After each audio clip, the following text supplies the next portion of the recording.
Dzina la Tate ndi la Mwana ndi la Mzimu Woyera. Amen. Musatenge kena kalikonse pa ulendo wanu. Musatenge zovala. Musatenge thumba la ndalama. Kodi Ambuye Yesu afuna atanthauze chani ndi mawu amenewa?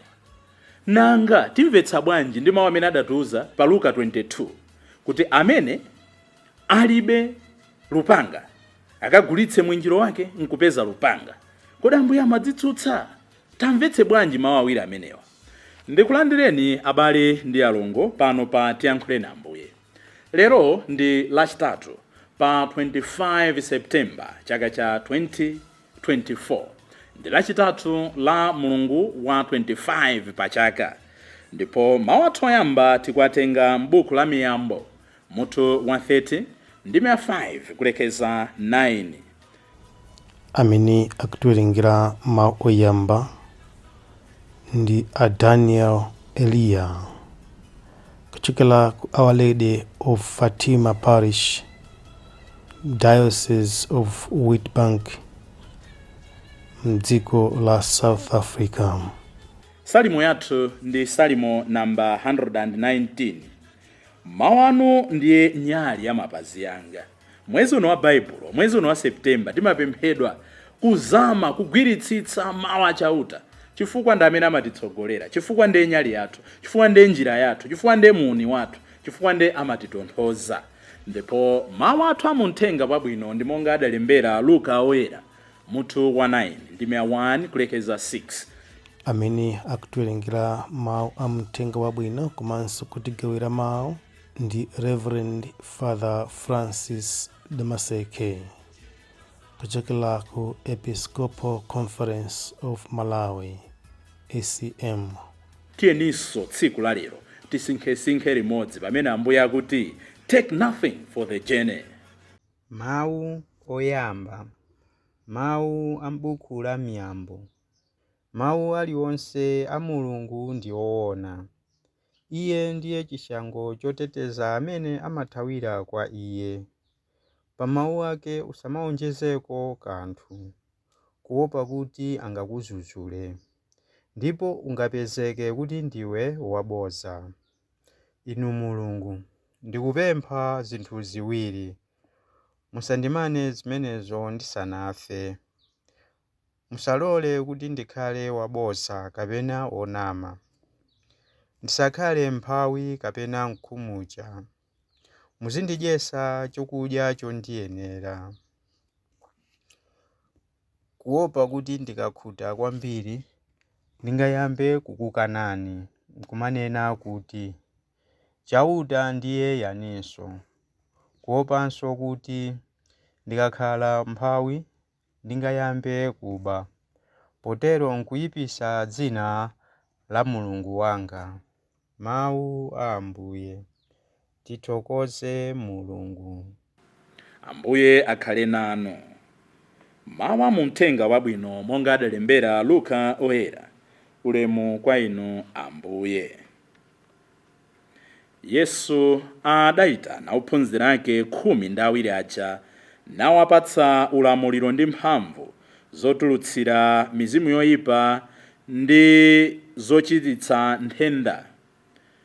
Adawatuma kuti akalalike za ufumu wa Mulungu ndi kukachiritsa anthu odwala. Adawawuza kuti musatenge kanthu pa ulendo, musatenge ndodo kapena thumba la pa ulendo, kapena kamba kapena ndalama. Musakhale ndi mikanjo iwiri. Ndipo mukakafikira ku nyumba kwina mukakhale nawo kumeneko mpaka itakwana nthawi yoti muchoke mdzikomo. Ngati kumudzi wina anthu sakulandirani, pochoka kumeneko musasefumbira kumapazi kwanu. Limeneli likhale chenjezo kwa iwo. Ophunzira aja adapitadi, adankalalika uthenga wabwino ku midzi yonse, nkumachiritsa anthu onse ponseponse. Uthenga wa Ambuye. Ulemu kwa inu Ambuye Yesu Kristo. Musatenge kamba wa pa ulendo, musatenge thumba la ndalama, musatenge mwinjiro iwiri. Pitani, kalalikeni, kachiritseni. Ambuye Yesu akoza tasatenge kena kalikonse ophunzira ake. chifukwa chachani? Poyambirira akufuna kuti iwo adalire iye basi. Nothing for walking, no a sack for food, no money, kapena mkanjo wapadera waspera. Ayi, angopita mdzina la Ambuye. Muja amanenera mchipangano chakale kuti ngodala iye amene ali kudza mdzina la Ambuye. Ngodala munthu amene amamva mthenga wa Mulungu, naumva mthenga uwu, naugwiritsa ntchito moyo wake. Ngodala munthu amene akamva mawu a Mulungu sadalira china chilichonse. Ambuye Yesu sakunena kuti ife amakono ndiye kuti basi nene kuti ndisiya ntchito, basi ine sindizigwiraso kumunda. Ayi. Koma pamene tikupanga zinthuzo, tipereke mtima wathu kuti ndikudalira inu. Mu ntchito yanga ndikudalira inu. Why does Jesus say this? Akufuna kuti ophunzira ake zimene ali nazo, zimene zimaoneka zapasi pano, the concerns of this world, zisalepheretse kuntumikira iye, zisapange distract kuntumikira iye. Kawiri zinthu zimene tili nazo monga so tidzaonere tsiku la Mulungu, timayikirapo mtima so much so that zimatilepheretsa enafe kutumikira Mulungu. So we care too much about our car, we care too much about our husband, our children, our wife. Timasamala kwambiri ziweto zathu, timasamala kwambiri mbewu zathu, timasamala kwambiri ntchito yathu. Alipo anthu ena amanama kuti aine sindimapita ku misa za mmawa chifukwa chonena kuti misa imayamba 6 koloko nde ine ndimaopa kuchedwa ku ntchito. Anthu achoncho ndima excuse chabe. Taonapo anthu very busy akudzipanga komiti. Anthu achoncho komisa mutayikira 5 koloko mmawa sangabwere, oko mutayika half 4 mmawa sangabwere. Fundo yathu simene, fundo yathu ndionena kuti Ambuye Yesu afuna kuti zimene anatidalitsa nazo zisatilepheretse kulumikizana ndiye, zisatilepheretse kuntumikira iye. Take nothing for the journey. Mtima wanu wonse udalire kuti Mulungu atitsogolera, Mulungu akhala nafe, Mulungu ayendetsa zonse bwino. Mbanja lanu muzinena kuti ngakhale tili ndizi tikuupereka moyo wathu m'manja mwanu Ambuye. Nchifukwa ke ndimakondwera ukaenda nyumba za Khristu ena amalemba ndituona nyumba mwabwino, Jesus is the head of this family. Jesus take everything. You know the silent prayer. Ambuye mundithandize kuvomereza zimene sindingathe kusintha. Zimene je zimasonyeza kuti munthu akudalira nyumba yanu, galimoto yanu iziyankhula zonena kuti Yesu ndi amene akuyendetsa moyo wanu. Kumata ndithu mawu azimveka mgalimoto mwa tikalowa tizionamo kuti Jesus is my shepherd, oh Jesus is my head, oh Jesus is my driver. Kulowa nyumba yanu iziyankhula za Yesu Khristu kuti akutsogolera moyo wanu.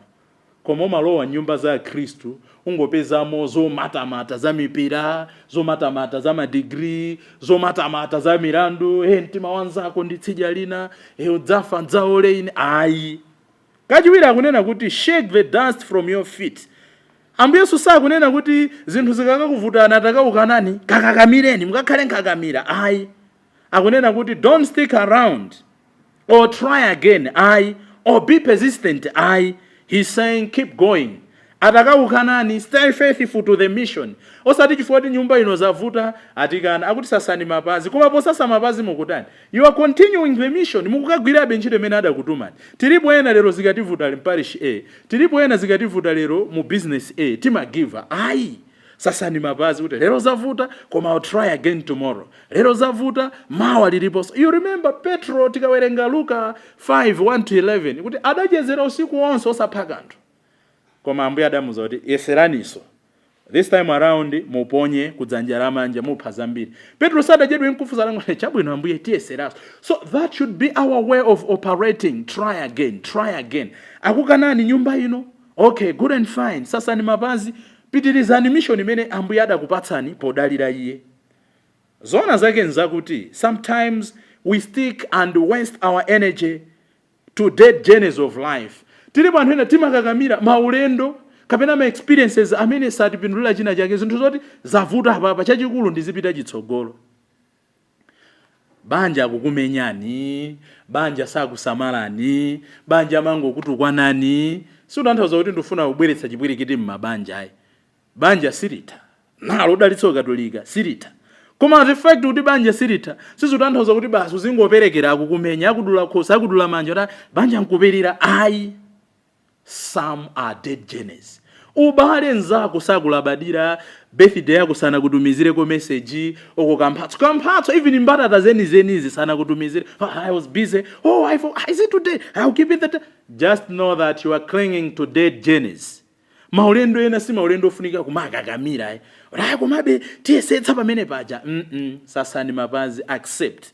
Why is acceptance difficult? Because timangana kumene tikuchokera my experiences kapena ma benefits amene alipo. Amene ojama ndilipirira fees, amene ojama ndipatsa ndalama zodyera zophodera, amene ojama ndithira mafuta mgalimoto yanga, amene ojama ndilipirira rent, amene aja pampomwera pamposamba. Sometimes it's good for your peace, for your tranquility, to shake the dust and keep moving. Don't cling to dead journeys. Don't cling to dead friendships. Don't cling to dead things that are eroding your life, that are just adding pain to your life. Tisakagamire zinthu zimene sizingathe kutipindulira mmoyo wathu. Stay faithful to Jesus. Stay faithful to his mission. Don't get bogged down mu zinthu zimene zili excess baggage. Ndipo ndimanena kuti Ambuye Yesu akunena kuti musatenge kanthu, musatenge kamba, musatenge thumba, musatenge chani. Of course akuti anthu ena amaonjezere chifukwa chithumba chija nthawi imeneyo anthu amene akualalikira amenera kuti azapatsa. So akabwera ku nyumba kwanu samenera kuchoka thumba lisanadzadze. Koma anthu ena amasoka zimatumba zikulu choti chithumba chimavuta kudzadza. Iyo ndi nkhani ya tsiku lina. Komano tikawerenga Luka 22 ndi 36, 37, 38 timamva Ambuye Yesu anawauza ophunzira ake zinthu zitafika pena kuti amene alibe lupanga akagulitse mwinjiro wake akagule lupanga, amene ali ndi ndalama yapadera akagule lupanga.